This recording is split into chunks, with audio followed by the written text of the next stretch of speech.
Hey, welcome back to the channel, and we have here the patch 3.4.21 details. We don't have the video yet from Dislyte, and I just saw it in my Discord because I put the Dislyte news in my Discord channel. And my god, I straight away need to stop whatever I'm doing, and I want to make this video, the analysis video, because when I take a little bit of look into the meta analysis, Drew. My god, this is so OP. Come on, let's talk about this. Oh my god. Look, this is Drew, Meta Anubis, and we've already knew this because of some leak.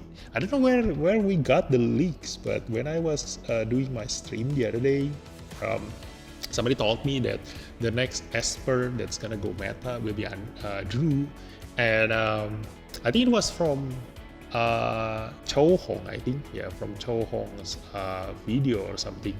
And I didn't get the chance to actually confirm where they got it, but yeah, we got the leak, and it's here. Drew, Meta Anubis, 5-star Inferno, which is really good because the main character that make Dislyte very popular is because of Drew. Like, everybody love his design.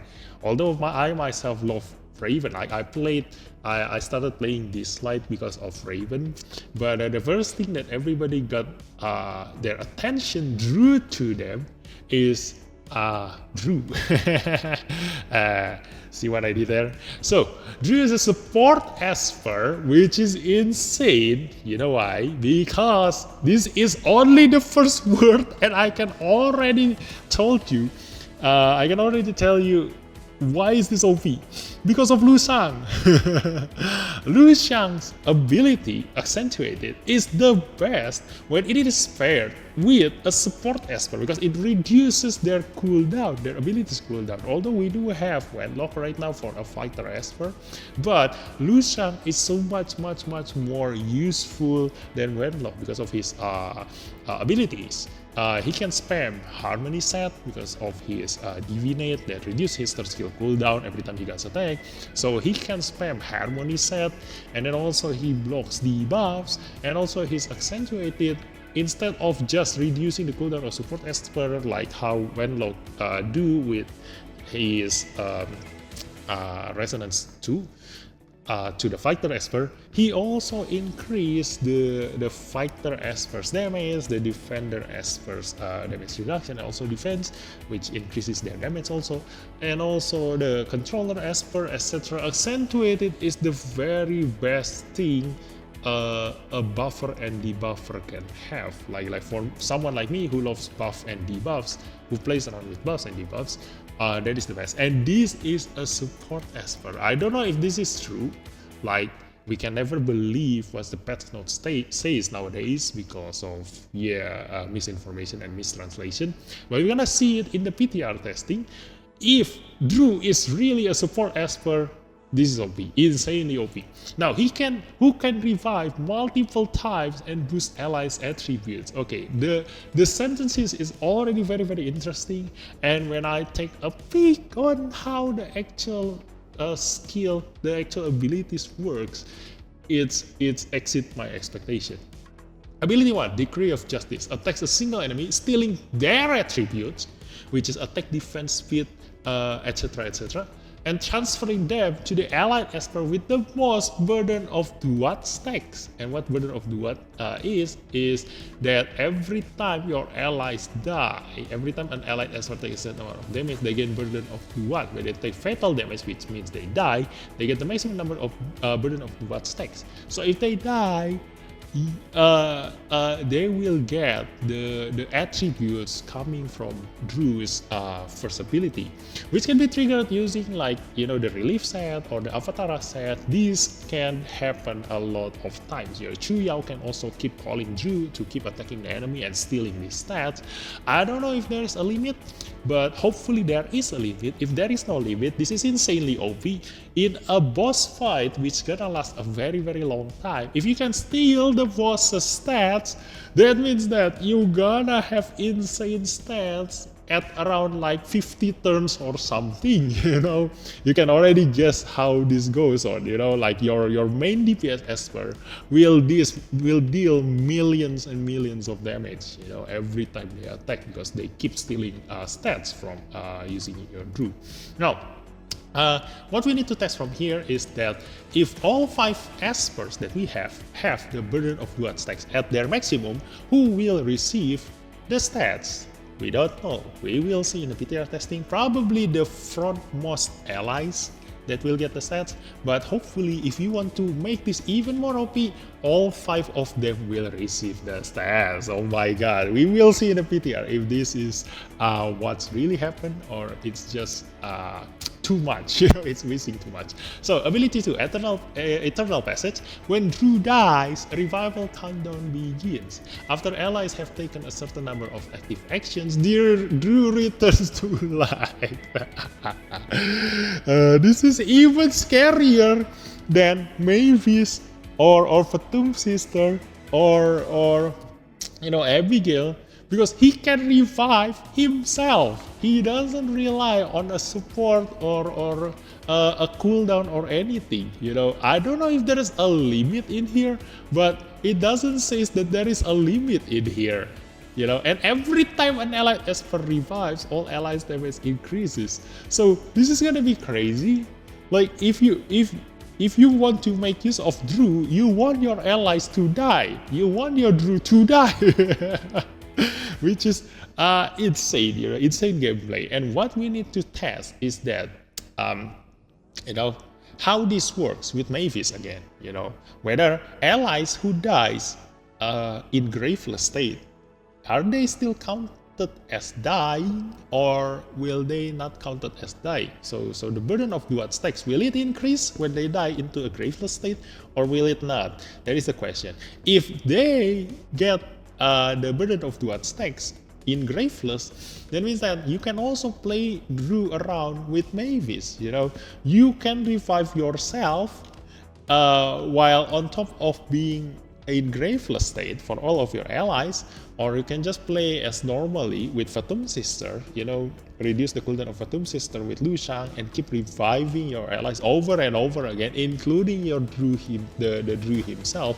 And if your Fatum Sister fails, as long as you have one Esper that is like Chehe or Sakura, who is really hard to be killed, your Drew will keep on reviving alongside with your Sakura. So at the end of the PvP battle, like if you only have Chehe or Sakura as the last Esper standing, there you will keep reviving your Drew over and over and over again. And the battle never ends. Like nowadays, most of the time in my PvP battle, I always have like one Sakura left standing, like one alone there, because he is really thick, really hard to kill. But now, aside from just Sakura, who cannot do anything to me, now there's gonna be a Drew keep hitting me and keep reviving every couple of turns. That's how OP this is. And then ability 3, Wrath of Duat. Passive. Every time an allied Esper takes a number of damage, we already read this. When they take fatal damage, they receive the max number of burden of dual stacks. When actively cast, this ability attacks all enemies, so this is an AoE attack. After Ascension, the more burden of dual stacks your allies have, the higher the damage Wrath of Duat deals. So after all of your allies die, which is gonna be insanely easy in PvP and also easy in PvE, you can just don't have any HP and any defense at all. Your ally is gonna die, get revived by Fatum Sister every 2 turns, and then your Drew gonna deal maximum damage using his third ability. This is insanely strong in PvP because of how easy it is for you to kill all of your Esper, your own Esper. You just use AoE damage to a Wuyo team, and straight away within the first turn, the Wuyo gonna kill all of your Esper. And if you have a Fatum Sister at Resonance 6, your Fatum Sister or your Cecilia will revive all of your allies, they all gotta have a maximum number of burden of duat stacks, and then your Drew turns happen, he casts his third ability, then that's it, everybody dies. Yeah, that is the scenario that I'm thinking in my mind, how this gonna turn out, in the actual battle. And Burden of Duat itself boosts attributes and remains after revival and stackable, so it will never be gone, and the attributes that gets boosted will be permanently there. So the longer the battle is, the stronger this gonna be. So this Drew is I love to say this because it's been quite some time since Lu Shang and Chu Yao that this is gonna be a must-have Esper. You must have this. Also because the resonance one, as the same as every other meta Esper, the more resonance you have with the non-meta Drew, the stronger the stats that you will get increased by your resonance one, which everybody should already have resonance 6 Drew by this time, except if you are a very new player. So this can be used for anyone. Free-to-play players, pay-to-win players, a casual player, a hardcore player, PvE players, PvP players, everybody can use this. This is insane. And also we're gonna see in the PTR like how much attributes that we can increase to our allies. This will be like a staple, just like Lu Shang and also Swanpin, to increase the damage of your main DPS. Hopefully someone like Elif, someone like Sloan, someone like, Embla, all of those main DPS Esper, they will get their attributes increase even further, and just like Lu Shang, basically amplifies your damage output. And while at the same time, I don't know if how much damage this Drew meta Anubis can deal. Like, it is a support Esper, so I don't know how much damage he gonna deal. If he can deal also the same damage as the non-meta Drew, that means that this Drew can also be your sub DPS while also being a support Esper. Wow. Hopefully hopefully it is like that. Not like Meta Yunchuan, who becomes like totally a support Esper from a fighter becoming a totally background character. This Drew hopefully can still deal damage, but we will only see in the PTR testing. So Resonance 2, Wrath of Duat, Morph 1 change, raises the stack limit of Burden of Duat, which means that more stats, more attributes that you can give to your allies, and more damage coming out from your ability tree, because the more Burden of Duat stacks on your allies, the more damage you can deal to your enemies. And the best part about this is that Burden of Duat stacks is on your allies. The enemy cannot dispel that. It's unlike a defense down or seer or anything that increases the enemy's damage taken. They can remove that. This one, they cannot remove this. So your damage increase will be permanent. Now the Resonance 3 just gonna increase stats. Resonance 4, Eternal Passage, reduces the number of allied actions required for you to revive. Even better, Now you can revive yourself more often, which is insanely stupid. As long as you have at least one Esper alive, your Drew will keep coming back to life, So this is getting better and better. This is getting better and better. Resonance 6, Eternal Passage change, raises the stack limit of the team-wide damage bonus granted when each ally is revived. So I don't know, this Eternal revolver after all allies damage increases. Yeah, this one also. Remember this, okay? The attributes will get. So there are a couple of sources that you can get your attributes increased by using this method. Remember this. So this is like 3 times better than Lu Shang. So the first one is from the Burden of Duat itself. Okay, Burden of Duat itself gives attribute boost. Okay, just by having this golden buff, you will have your attribute boosted. Wait, this is golden buff, right? I hope this is a golden buff. It doesn't say that this is undispellable. Like, it can probably be dispelled, I don't know. So if this can be dispelled, then yeah, at least there is something that makes you able to counter this Drew. Otherwise, this cannot be countered. Now, this is one stat. Now the second stat is this one. From keep attacking the enemy using your basic ability, you will give more attributes to the Esper with the most burden of 2 stacks. The third one is this one. Every time an allied Esper revives, all allies damage increases. So if all these 3 happens, then you will have insane amount of attributes increase, and preferably, hopefully, to all of your allies. Like this one is random, but like I said, if everybody is at the maximum stack, I don't know who will get the attributes here, but if you can give it to all 5 of your Espers, then this is insane. Now, the Resonance 6 is the highest power spike, because it raises the stack limit of the team-wide damage bonus granted when its ally is revived. So for example, if you can only revive your allies 5 times and you reach the maximum stack limit of your allies damage increase, now you can revive your allies up to 10 times and it will double the amount of damage that all of your allies gonna get to get increased by his passive here. So this is stupidly, insanely OP. Yeah, so everybody must pull this, okay? Everybody must chase after this, you know, and try. If you are a free-to-play players like me, I don't know if I can get more than Resonance 0 of this Drew, but hopefully there is a way for me to you know, at least get him to Resonance 4, at least if I can. Yeah, if not, then yeah, Resonance 2 is already good enough. So all this Resonance is power spike, Resonance 2 is power spike, Resonance 4 is power spike, Resonance 6 is power spike. So all of those things are a must to have Resonance 2, 4, and 6. You know, it's getting better and better. It's just getting better and better.